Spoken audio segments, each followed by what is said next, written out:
guys, nagdidilig po kami. Hi guys, nagdidilig po kami. Ayan po.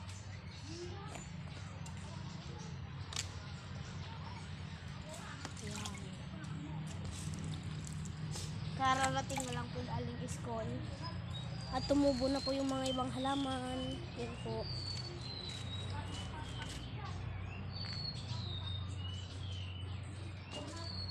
Mamaya po unti kakabit na po namin yung ring.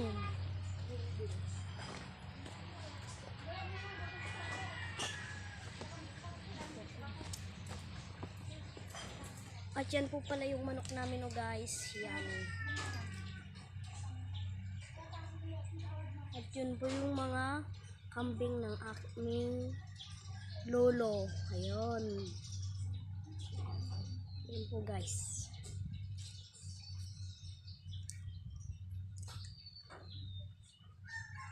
Yan. Nadiligan na po pala yung mga halaman.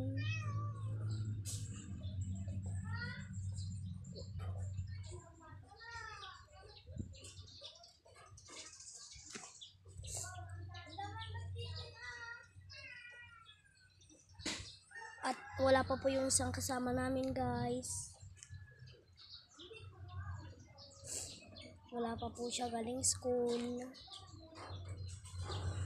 At yun po pala yung pusa. Pusa. Yun po.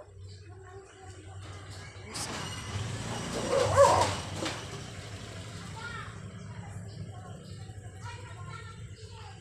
At doon pala namin gagawin mamaya yung ring. Yun po guys. Yun sa puno ng santol.